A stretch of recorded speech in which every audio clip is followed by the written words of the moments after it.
ቆሮንቶስ ሰዎች የሐዋርያው ቅዱስ ጳውሎስ የመጀመሪያው መልእክት 15ኛው ምዕራፍ ከ12ኛው ቁጥር ጀምሮ እንደዚህ ይነበባል።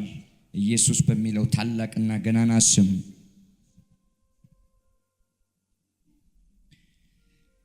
ክርስቶስ ከሙታን እንደተነሳ የሚሰበክ ከሆነ ግን ከእናንተ አንዳንዶቹ ትንሣኤ ሙታን የለም እንዴት ይላሉ? ትንሣኤ ሙታንስ ከሌለ ክርስቶስ አልተነሳማ። ክርስቶስም ካልተነሳ እንግዲያስ ስብከታችን ከንቱ ነው፣ እምነታችሁም ደግሞ ከንቱ ናት። ደግሞም ክርስቶስን አስነስቶታል ብለን በእግዚአብሔር ላይ ስለመሰከርን ሐሰተኞች የእግዚአብሔር ምስክሮች ሆነን ተገኝተናል። ሙታን ግን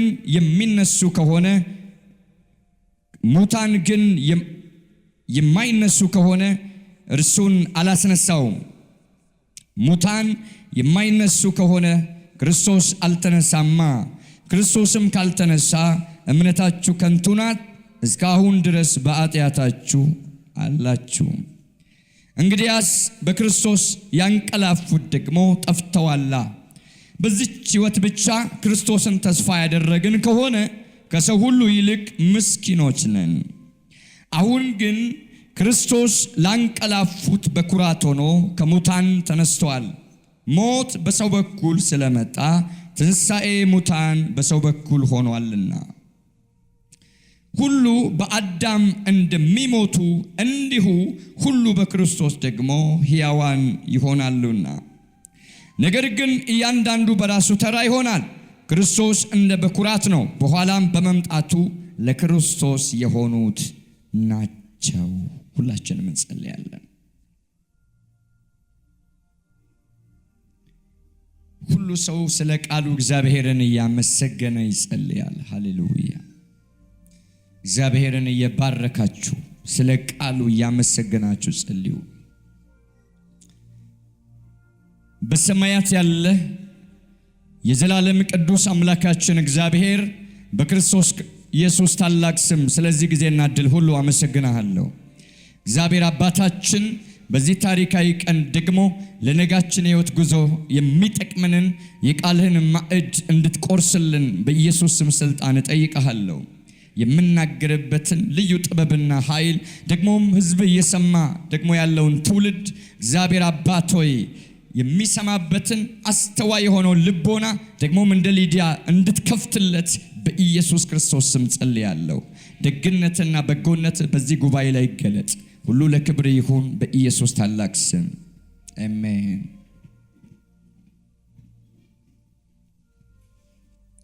ጌታ ለዘላለም ስሙ የተመሰገነ ይሁን። እስቲ አሜን በሉ። ሃሌሉያ። ዛሬ እናገራለሁ እንደዚህ በሚል የቃሉ መልእክት ክርስቶስ ተነስቷል፣ ኢየሱስ ተነስቷል። እስቲ እጃችሁን አንሱና ኢየሱስ ተነስቷል በሉ። ጥቂት ጊዜ ነው የምናገረው። ኢየሱስ ጌታችን እሱ ተነስቷል። እስቲ እንደገና አሜን በሉ። ጩሁና ኢየሱስ ተነስቷል በሉ። ጌታ የተመሰገነ ይሁን። ይህንን የቆሮንቶስን መልእክት መጽሐፍ 15ኛው ምዕራፍ ከቁጥር 12 ጀምሮ ያለውን የቃሉን ሐሳብ ቶሎ ብዬ ልንገራችሁ። ሐዋርያው ቅዱስ ጳውሎስ በቆሮንቶስ ላሉት አማኞች በጻፈላቸው በዚህ የመጀመሪያው መልእክት ላይ 15ኛው ምዕራፍ ስለ ሙታን ትንሣኤ ግልጽ የሆነ መልእክት አስቀምጧል። የሚያስደንቀው ነገር ወደ ኋላ የእጄ ታሪካውን ዳራውን ብዙ አላነሳም፣ ሰዓትን በጣም መጠቀም ስላለብኝ። የዚህን ክፍል አስተዋጽኦ አጠቃላይ የቆሮንቶስን የመጀመሪያው መልእክት ዓላማ የጻፊውን የጳውሎስንና የተደራሲያኑን የቆሮንቶስ ቅዱሳንን አጠቃላይ የመልእክቱን ባህሪ ምናልባትም ብዙዎቻችሁ ታውቃላችሁ።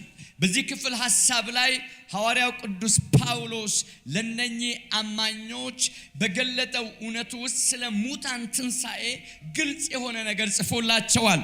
የመጀመሪያውን የ12ኛውን ቁጥር ስታዩት ክርስቶስ ከሙታን እንደተነሳ የሚሰበክ ከሆነ ከእናንተ አንዳንዶቹ አለና ትንሣኤ ሙታን የለም እንዴት ይላሉ? ጥያቄ ምልክት ነው። እንዴት ይላሉ?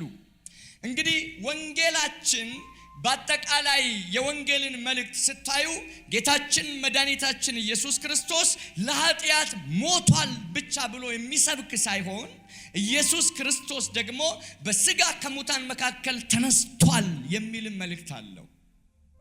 እስቲ እየሰማው ነው በሉ።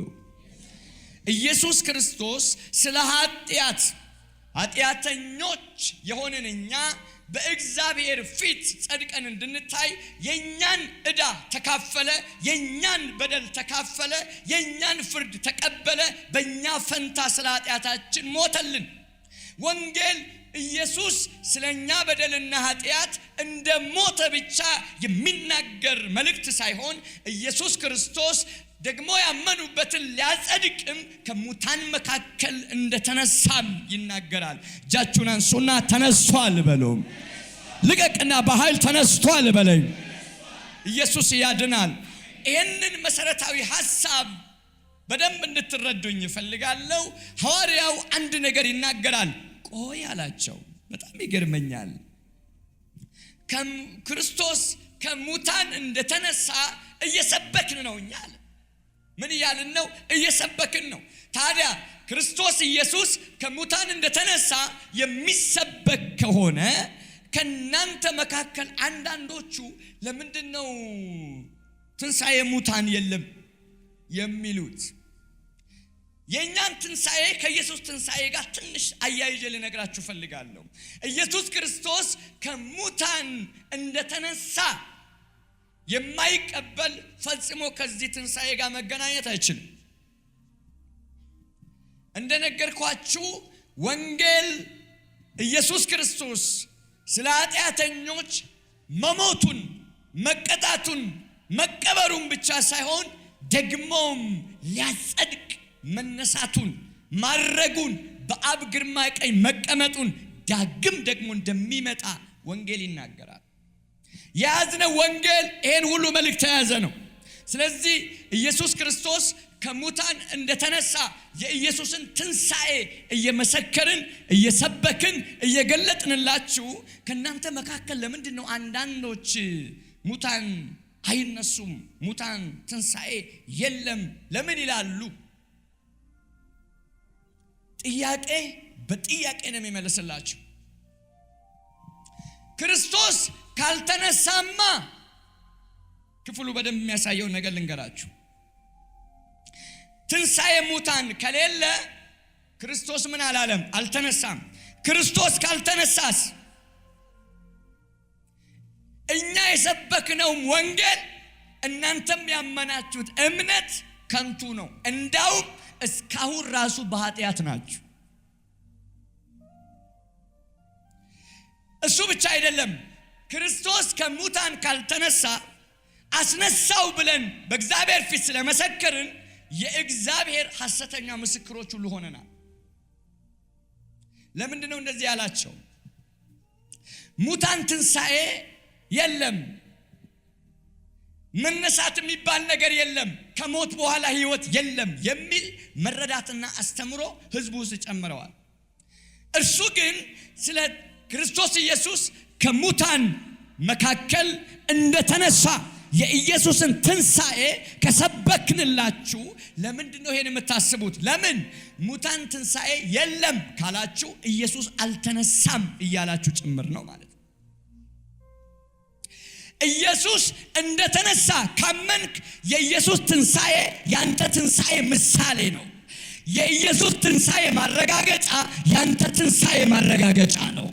አሜን አላልክም? ቀስ ብዬ ነው መነግራችሁ። መልእክቴ እዚች ላይ ነው ያለችው።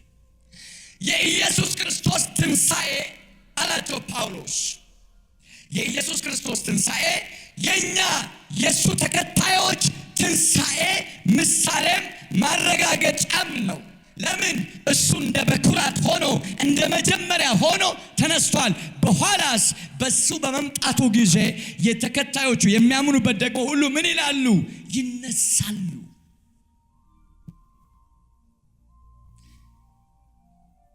እስቲ እጃችሁን አንሱና እንደዚህ በሉ ባካችሁ፣ ኢየሱስ ተነስቷል በሉ። የኢየሱስ መነሳት ኢየሱስ እንደተነሳ የተረጋገጠውን እውነት ማመን ጥቅሙ ላንተ ነው። የትንሣኤን በዓል ሴሌብሬት የምናደርገው ኢየሱስ መነሳቱን ብቻ መፎከርና ማወጅ ሳይሆን ለራሴ ትንሣኤ እያረጋገጥኩ ነው፣ እርግጠኛ የሆንኩ ነው። እጃችሁን አንሱና ባካችሁ ሙታን ትንሣኤ እንዳለ እናውጃለን። ኢየሱስ ተነስቷል በሉ። የስ የኢየሱስ መነሳት ለኛም ትንሣኤ ምንድነው ያልኳችሁ ነው? ማረጋገጫ ነው። በደም ስለሚገባችሁ ክፍሉ ልንገራችሁ። በዛን ሰዓት የሚያወዛግቧቸው ነበሩ፣ ግራ የሚያጋቡ ነበሩ።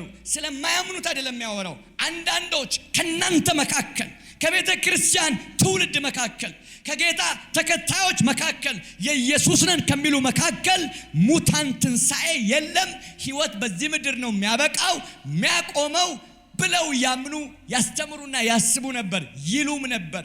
እንደዚህ እኮ የሚሉ ሰዎች አላቸው ሙታን ትንሣኤ የለም የሚሉ አዲስቷን ኢየሩሳሌም ስለመውረስ ተስፋ የሚጠራጠሩ የሚመጣውን ዓለም የሚክዱ የእግዚአብሔርን የተስፋ ብርሃን የሚጠራጠሩ ካሉ ክርስቶስ አልተነሳም እኮ እያሉ ነው አላቸው።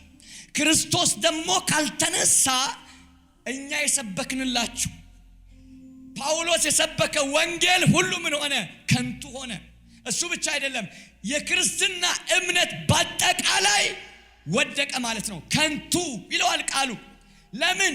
እንዳውም ኢየሱስ ክርስቶስ ተነስቷል ብለን የእግዚአብሔር ምስክር በመሆናችን ሐሰተኛ ምስክር ሆነን ቆመናል። የሚያስገርመው ግን በእግዚአብሔር ዘንድ ሐሰተኛ ምስክር መሆናችን ብቻ ሳይሆን እስካሁን በኃጢአት ውስጥ ነው ያለነው። እሱ ብቻ አይደለም፣ ለዚህ ዓለም ለዚህ ዘመን ሕይወት ብቻ ክርስትናን ተስፋ ካደረግን እንደኛ ምስኪን ሰው የለም ማለት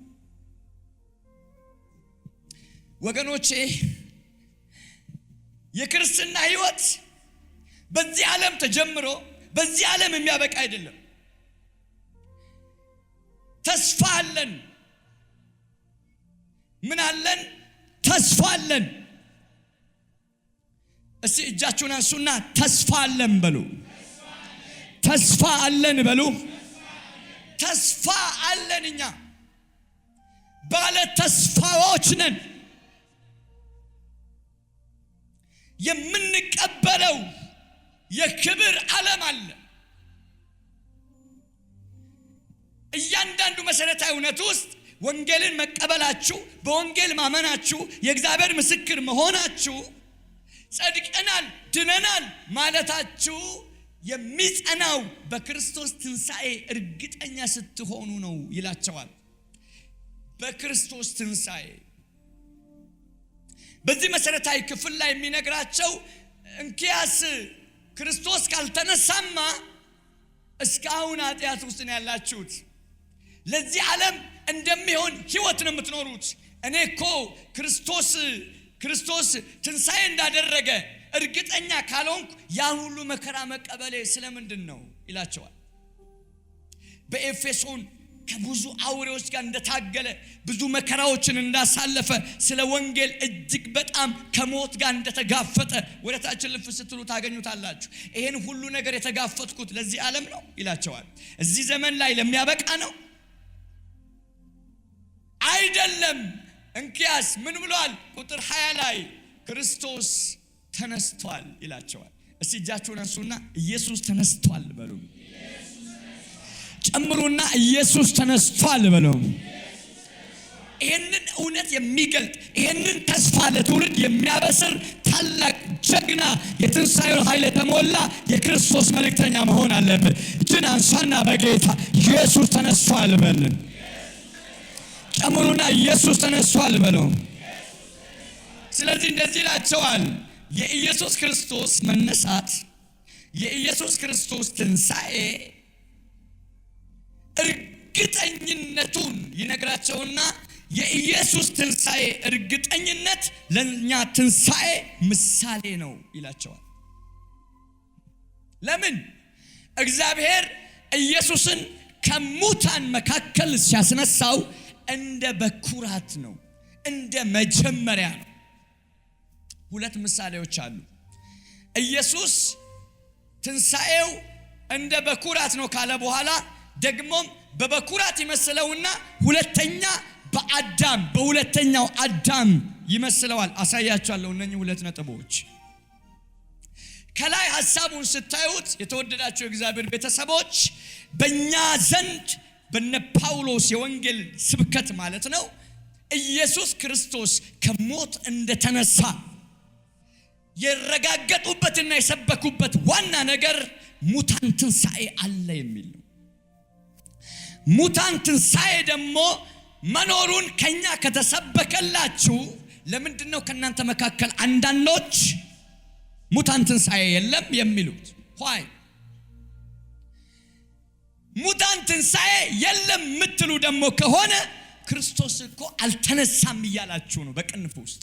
ኢየሱስ ደግሞ ካልተነሳ እስካሁን በኃጢአት ናችሁ፣ በሞት ናችሁ፣ በፍርድ ውስጥ ናችሁ። እሱ ብቻ አይደለም የእግዚአብሔር ሐሰተኛ ምስክሮች ጭምር ናችሁ። ተስፋ እንደሌለው እንደ ዓለማውያን ጭምር የምትኖሩ ከሆነ በዚህ ዘመን ለሚቀር ሕይወት አስባችሁ ምሰሩ ከሆነ ከሁሉ የተለያችሁ ምስኪኖች ናችሁ ይላቸዋል። እልፍልና ንጽጽራዊ ሐሳቡ ኢየሱስ ከሙታን መካከል ተለይቶ በኩራት ሆኖ ተነስቷል ብሎ ይመሰክርላቸዋል። እጃችሁን አንሱና ተነስቷል በሉ። ጨምሩ፣ በኃይል ተነስቷል በሉ። የክርስትናችን መሰረት ይሄ ዛሬ የምነግራችሁ መልእክት ነው። ሁሉ በዚህ ላይ ተንጠለጠለ ነው። ቤተሰቦች እዚህ ላይ እርግጠኛ ካልሆንክ ክርስትና በጥያቄ ምልክት ውስጥ ነው ያለው። እኛ ተስፋ እኮ አድርገን የምንኖረው ለዚህ ዓለም ህይወት ከሆነ እንደ ማንኛውም ዓለም ላይ እንዳሉ ሰዎች እኛም እንደ ሃይማኖተኛ የሆነ የሃይማኖት ቡድን ውስጥ ሆነን እኔም ጴንጤ ነኝ፣ የኢየሱስ ነኝ፣ ክርስቲያን ነኝ፣ ሃሌሉያ እንድንል አይደለም ይላቸዋል። ለምድራዊው ስኬትም አይደለም። ጌታን ያገኘነው በቅዱሳን ህብረት ውስጥ የተቀላቀልነው ለፈውስ አይደለም፣ ለገንዘብ አይደለም፣ ለትዳር አይደለም። ሁሌ በር ይከፈት ተብሎ ስለሚጸለይ የተሻለ ህይወት ለመኖር ጥሩ ስራ ለመስራት የሆነ በር እንዲከፈትልንና እንደው ያማረ ልብስ ለመልበስ ጥሩ መኪና ለመንዳት ቤት ለመስራት የሆነ በዓለም ስንኖር የሆነ የህይወት ውጣውረድ ቻሌንጅ መከራና የተለያዩ የህይወት ጭንገፋዎች አስጨንቀውን እዚህ ቤት ሁሌ ስለሚጸለይ በቅባት እንደው እሱ ይሻላል ብለን አይደለም ጌታን ያገኘነውና የምንከተለው። ትንሣኤ አለ፣ የሚቀጥል ዓለም አለ። አዲስቷ ጽዮን አለችን፣ አረ ኢየሩሳሌም አለችን። እጃችሁን አንሱና ባካችሁ ወራሽ ነኝ በሉ። ይሄማ ከሆነ አላቸው ጳውሎስ ምስኪኖች ናችሁ በቃ እንዴ አላቸው። ከቁጥር 23 ጀምሮ አለፍ ብላችሁ እናንተ አንብቡት። በጣም የሚያስደንቀኝ የእግዚአብሔር ቃል ክፍል አለ። እሱን አንብቤ ብናገር ደስ ይለኛል። ቃሉ እንደዚህ ይላል፣ በደንብ ስሙኝ። እጅግ በጣም ስለሚያስተምራችሁ ቁጥር 29 ላይ ያለውን ክፍል አንብብላችሁ። እንዲያማ ካልሆነ ስለ ሙታን የሚጠመቁ ምን ያደርጋሉ? ሙታንስ ከቶ የማይነሱ ከሆነ ስለ እነርሱ የሚጠመቁ ስለምንድን ነው? እኛ ዘወትር በሚያስፈራ ኑሮ የምንኖር ስለምንድን ነው? በጌታችን በክርስቶስ ኢየሱስ ባለኝ በእናንተ ትምክህት እየማልኩ ወንድሞች ሆይ ዕለት ዕለት እሞታለሁ። እንደ ሰው በኤፌሶን ከአውሬ ጋር ከታገልኩ ሙታን የማይነሱ ከሆነ ምን ይጠቅመኛል? ምን ይጠቅመኛል? ነገ እንሞታለንና እንብላ እንጠጣ፣ አትሳቱ። ክፉ ባልንጀርነት መልካሙን አመል ያጠፋል። በጽድቅ ንቁ፣ ኃጢአትን አትስሩ፣ እግዚአብሔርን የማያውቋሉና አሳፍራችሁ ዘንድ ይህን እላለሁ። ለማ በቤተ ክርስቲያን ላለ ትውልድ ሙታን የማይነሱ ከሆነ ይሄ ሁሉ መከራ ይሄ ሁሉ ማልፍበት እንደው ምሳሌ ያደርግና ከአውሬ ጋር ራሱ እኮ ታግያለሁ። ዕለት ዕለት እኮ ለሞት ተሰጥቼ ከሞት ጋር እየተጋፈጥኩ ነው የኖርኩት። ታዲያ ሙታን የማይነሱ ትንሣኤ ከሌለኝ ነገ ከሌለኝ ከክርስቶስ ጋር መኖር ከሌለኝ ምንድን ነው የሚጠቅመኝ? ተዉ ይላቸዋል። ለምን? ሙታን ትንሣኤ አለ እንዴ? በምን እርግጠኛ ሆንክ ጳውሎስ? ኢየሱስ እንደተነሳ እርግጠኛ ነኝ። የሱ ትንሣኤ ለኔ ትንሣኤ ምሳሌ ነው። አሜን አትሉም እንዴ? ኢየሱስ ያድናል። ስጩና አሜን በሉ ባካችሁ። ኃጢአትን አትስሩ ይላቸዋል። እንብላ እንጠጣ፣ ለምን? ነገ እንሞታለንና እንደሚሉት አትሆኑ ይላቸዋል።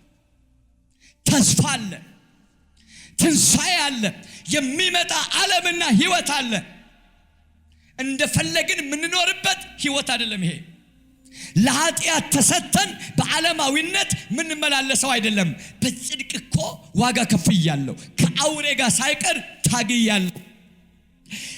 ዕለት እንዴ ያ ሁሉ ለምን ተጠመቅኩት አይደል? ለምን እንደሚጠመቁት ይላቸዋል። ሙታን የማይነሱ ከሆነ ትንሣኤ ከሌለ ለምንድነው ያን ሁሉ መከራ የከፈልኩት? ትንሣኤ ከሌለ ለምን ይላቸዋል። አትሳቱ ይላቸዋል። አትሳቱ፣ ኃጢአትን አትስሩ። ለምን? እግዚአብሔርን የማያውቁ አንዳንዶች ስላሉ ላሳፍራቸው ይሄን እላለሁ ይላል። ይፈሩ፣ ትንሣኤን የሚጠራጠሩ፣ የሚመጣውን ዓለም የሚጠራጠሩ፣ ከሞት በኋላ ያለውን ህይወት የሚጠራጠሩ፣ ዛሬ ላለውንም ይፈሩ። የእግዚአብሔር መልእክት እናገራለሁ። ትንሣኤ በእርግጥም እርግጥ ነው። ተይዋ፣ ኢየሱስ ያድናል። እጃችሁን አንሱና ትንሣኤ እውነት ነው በሉ ባካችሁ። ማወራው ኢየሱስ ተነስቷል ብዬ ሳውጅ ምን እያልኩ ነው? በሌላ ቋንቋ እኔም እነሳለሁ። አሜን አትልም እንዴ? ቆርቆሮ ቡቱቶ ቤትና መኪና አረው ጠርጌልሃለሁ። እጅን አንሳና ኢየሱስ ተነስቷል በልስም። ስለ ትንሣኤ የሚያስብ ሰው እግዚአብሔር ያዘጋጃትን ከተማ ወርሳለሁ የሚል አሜን አትለኝም ወይ? ኢየሱስ ለዘላለም ያድናል። የሚመጣውን ርስት ከክርስቶስ ጋር የምትወርሰውን የእግዚአብሔር ገነት እስቲ ባካችሁ እጃችሁን አንሱና ትንሣኤ በሉ። ስም ትንሣኤ በሉ። የስ አግኙኝ። የሆነ መልእክት እየነገርኳችሁ እንደሆነ እርግጠኛ ነኝ። ለምን ይላቸዋል። ለምንድነው ታዲያ ሁሉ ያረኩት? አሁን አንዳንዴ በጽድቅ ስትኖሩ እንደ ጳውሎስ ስትታገሉ ከአውሬ ጋር እኮ በኤፌሶን ታገሉ ይላል። ብዙ ስቃይ ደርሶበታል፣ ብዙ መከራ ደርሶበታል፣ በጣም ብዙ ቻሌንጅ ደርሶበታል። አውሬ የሚላቸው በጣም ታላላቅና ተቃዋሚ ፐርሰኖችን ጭምር ነው። ወንጌል እንዳይሰራ የእግዚአብሔርን መልእክት እንዳስተላልፍ ብዙ የታገላቸው የአውሬ ባህሪ ያላቸው ተቃዋሚ ሰዎች አጋጥመውታል። ብዙ መከራ ውስጥ አልፏል። ያ ሁሉ መከራ ለዚህ ዓለም ነው እንዴ ይላቸዋል። ያ ሁሉ መከራ ስሞት የሚቀር ነው እንዴ ይላል። ዋጋ የለኝም እንዴ ይላቸዋል። ኖ ትንሣኤ አለ፣ ዋጋ አለኝ፣ ይከፈለኛል፣ ወራሽ ነኝ። የሚመጣ አረጩና አሜን በሉዋ። የሚመጣ በረከት አለኝ ይላቸዋል። በጽድቅ የምትኖሩ በዚች ምድር የምትገፉ ብዙ ነገር ያጣችሁ በዓለም ቻሌንጅ ውስጥ የምትኖሩ እውነት እላችኋለሁ በተስፋችሁ ላይ እርግጠኛ ሁኑ። ተስፋችሁን ትወርሳላችሁ። ተስፋችን ኢየሱስ ነው። ይመጣል። ስለ ትንሣኤ ሲነግራቸው እንደዚህ ይላል። እግዚአብሔር አምላክ እኮ አላቸው እሱን በኩር አድርጎ መጀመሪያ አስነስቶታል ካለ በኋላ ሁሉ እኮ በየተራ ነው የሚሆነው ይላል። ለምን? እሱን በኩር እንዲሆን መጀመሪያ እንዲሆን የትንሣኤ ምሳሌ አድርጎ ካስነሳው በኋላ ከዛ ደግሞ በቅድመ ተከተል በኋላ ላይ በመምጣቱ እኛ ደግሞ ምን እንላለን? እንነሳለን። እሱን በኩር አድርጎ የዛሬ 2000 ዓመት በፊት እግዚአብሔር አስነስቶ የትንሣኤ ማረጋገጫ አድርጎ ሰጠን። በሚያምኑት ደግሞ ለተከታዮቹ ደግሞ ኢየሱስ ዳግም ሲመጣ ትንሣኤያቸው ይረጋገጣል። ትንሣኤያቸው እውን ይሆናል። እባካችሁ ትንሣኤ ይረጋገጣል በሉ። ትንሣኤ ይረጋገጣል በሉ። በክርስቶስ ሆነው ያንቀላፉት ታዲያ ጠፍተዋል እንዴ ይላል። አልጠፉም። ለምን? ይነሳሉ። እስቲ ይነሳሉ በሉ። ይነሳሉ በሉ። በዚች ምድር ስትኖሩ የሚመጣባችሁንና የሚሆነውን እያንዳንዱ ነገር በማሰብ ተስፋ እንዳትቆርጡ። በኃጢአት ያላችሁ ተመለሱ። በብዙ ስቃይና መከራ ውስጥ ያላችሁ ተመለሱ። አንዳንዴ ልክ በዓለም እንዳሉት ነገ እንሞታለንና እንብላ እንጠጣ እንደሚሉት አይደለንም። ለጊዜያዊ ደስታ ብለን የዘላለሙን ምንጥል አይደለንም እያላቸው አይደለንም። በክርስትና ሕይወት የምንከፍለው ዋጋ ለዚህ ምድር ላለው ውጤት አይደለም፣ ለሚመጣው ዓለም በትንሣኤ ስለምንካፈለው ዘላለማዊ በረከት ነው ይላቸዋል። አሜን አትይም? ኢየሱስ ለዘላለም ያድናል። ኢየሱስ ለዘላለም ያድናል። ትንሣኤ አለ። ትንሣኤን የሚያስብ ሰው ይህን ማወቅ አለበት። ኢየሱስ ተነስቷል ብለህ ጮህ እንድትሄድ አይደለም የቃሉ መልእክት። የኢየሱስ ትንሣኤ ያንተ ትንሣኤ ምሳሌ ነው። ኢየሱስ እንደተነሳ እርግጠኛ ሆነ ካመንክ፣ በእርግጥም አንተ ባመንከው በጌታችን በኢየሱስ ትንሣኤን ታገኛለህ። ኢየሱስ ያድናል። ኢየሱስ እንደተነሳ ስታምን ያንተ ትንሣኤ ተረጋግጧል። ስትመሰክር የእግዚአብሔር እውነተኛ ምስክር ሆነሃል። ስለሚመጣው ዓለም ተስፋ እርግጠኛ ስትሆን ወራሽ ሆነሃል። ይህንን ሁሉ ግን ስታረግ እንሞታለንና እንብላ፣ እንጠጣ፣ እንጨፍር፣ እንዘሙት፣ እናጭበርብር፣ እንዋሽ፣ እንማ፣ እዛና እዚህ እንግባ እንደሚሉት መሆን የለብህም ነው። ነገ እንሞታለን። እድሜ ሳያልቅ፣ ውበት ሳያልቅ፣ ደምግባት ሳይረግፍ፣ ወጣትነት ሳያልፍ ፋራነሽ እንዴ እንደዚህና እንደዛ አድርጊ፣ አታሳልፊ፣ ወጣትነትሽን ላይፍ ቅጪ ምናምን ይሏሉ። በዚህ ዓለም የሚበቃ ነገር የለኝም። እኔ ስሞት እዚሁ አብሮ የሚቀበር ነገር የለኝም። ትንሣኤ አምናለሁ። ትንሣኤ አለኝ። የሚቀጥል ዓለም አለ። የሚቀጥል ሕይወት አለኝ። እኔ ጳውሎስ እንደዚህ አይነት ሰዎችን ነው አሳፍራቸዋለሁ የሚል እዚህ ይቅር፣ እንልበስ፣ እንጠጣ፣ እንብላ እንደሚሉት ለምን ነገ እንሞታለንና ስለ ነገ መሞት የሚያስቡ አሉ። ነገ ስሞት እኮ በቃ ሁሉ ያበቃል የሚሉ ሰዎች በቃ አበቃ እኮ ስሞት እኮ ቀረ ነገሬ፣ ስለዚህ በዚህ እድሜ ብጠቀም ይሻላል፣ ሮጥ በይ እድሜሽን ተጠቀሚ የሚሉ አሉ። በእድሜሽ ተጠቀሚ። በእድሜ ልጠቀም ብላ ዝሙት የምትሰራ ስንት መሰለች? በእድሜ ልጠቀም ብላ የመጣውን ሁሉ የምትቀበል። አረ ተይ በእምነት አይመስልሽም? ከጨለማ ጋር ብረት አታርጊ። አረ እድሜ ያልፋል የሚሉ አሉ። እድሜ ያልፋል። እድሜ ሳያልፍ ዝም ብዬ ለያዝ። አረ ተይ እሱ ቢቀርም ተስፋለሽ። ባል ቢቀር ኢየሱስን ከያሽ ኢየሱስ ያድናል። እስቲ አሜን በሏ። እዛም ዓለም ባልን እኮ የሚመኙ አሉ። መውለድን፣ መዝናናትን፣ ካፌ ሜድ፣ ማኪያቶ መጠጣት። እንደዚህ ነበሩ አይሁዳውያን። ጠይቀውታል። ሙሴ የሆነ አይሁዳውያን አካባቢ የሆነ ያስቀመጠው ሕግ አለ። አንድ አይሁዳዊ ባል ካገባ ዘር ሳይተካ ሲሞት ዘር እንዲተካ ሁለተኛው ያግባ፣ ከዛ ሶስተኛው። እንደው የሚገርም ሰባቱም አገቧት፣ አልወለደችም። እንደው ምን አይነት ሴት እንደሆነች። ሰባቱም ሞቱ፣ እሷም። ከዛ በትንሣኤ ግን የማን ነው የምትሆነው አሉ እየሳቁ። የእግዚአብሔርን ቃልና ኃይል ስለማታውቁ ትስታላችሁ። ለምን? ከትንሣኤ በኋላ መጋባት የሚባል የለም። እንደ መላእክት ይኖራል። አሜን አቲ እኔ እኮ በጣም ያምራል እንዳላልፈው ያንን ይዞ አይሄድም። እቻ ፍንጫ አትሄድም። የትንሣኤ አካል ነው የሚሄደው። እስቲ አሜን በይባክሽ። አሜን አትልም? ምን ነው አመማችሁ እንዴ? የሚበልጥ ዓለም አላችሁ። እስቲ አንድ ሰው በጌታ እጁን ያንሳና ኢየሱስ ተነስቷል በለው።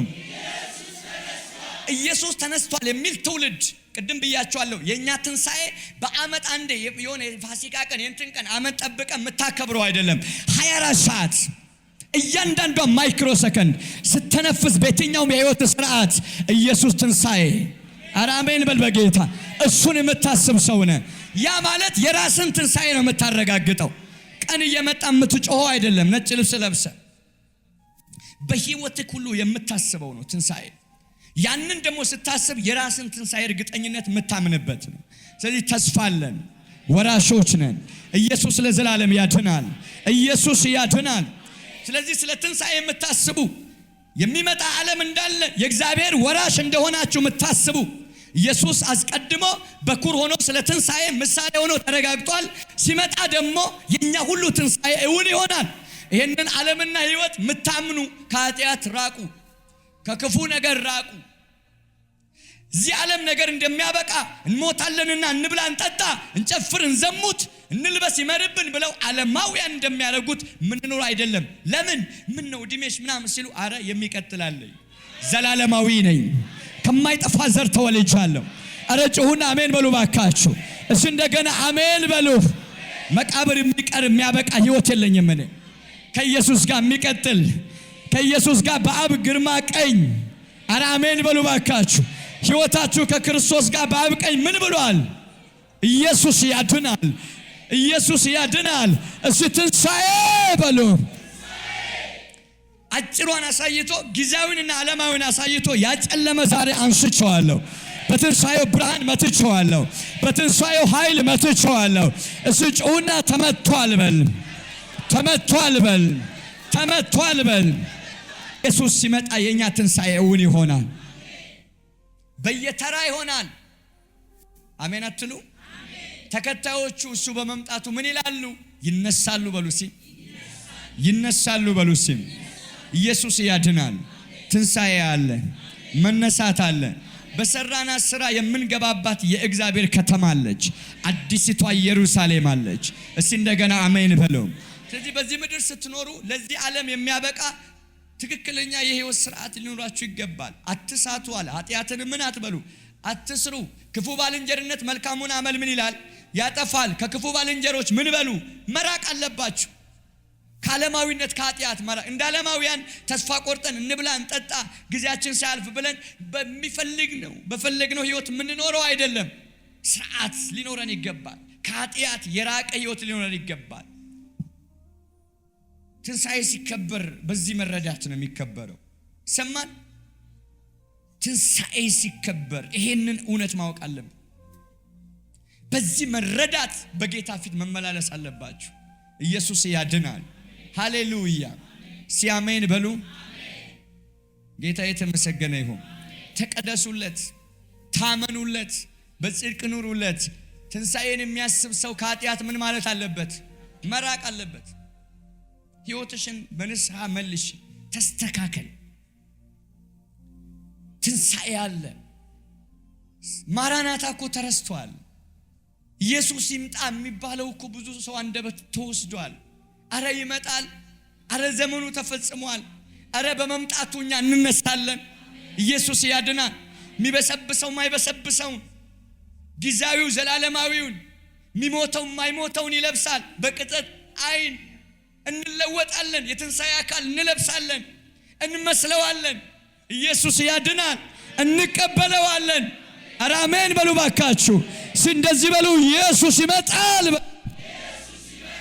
ይመጣል፣ ይወስደናል። በመምጣቱ አይደለም የሚለው ቃሉ።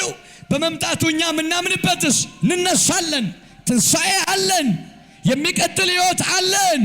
እሱ ይመጣል በሉ። ይወስደናል በሉ። ይመጣል በሉ። ሲም ይወስደናል በሉ። አሜን። ኢየሱስ ይመጣል። የትንሣኤው ጌታ ይመጣል። ትንሣኤ አድርጎ የተነሳው ያ በኩራት ያለው እኛን ደግሞ በመምጣቱ ከተረጋገጠው ትንሣኤ ጋር ያገናኘናል። ሕይወት ይሰጠናል። ለምን ሲባል ሞት እኮ በአዳም ለሁሉ ደርሷል። በክርስቶስ ደግሞ ላመኑበት ለሁሉ ሕይወት ይሆናል። ሕይወት ይሆናል። ሕይወት ይሆናል። ሕይወት ይሆናል። እሱ ሕይወት ይሆናል በሉ። ትንሣኤና ሕይወት የሆነውን ኢየሱስን እንገናኘዋለን። ዛሬ እንጸልያለን። የትንሣኤው ኃይል አገኘናል። በትንሣኤው ብርታት ትገለጣለህ። በትንሣኤው ስልጣን ትራመዳለህ። በኢየሱስ ስም ይሆንልሃል። በኢየሱስ ስም ይሆንልሃል።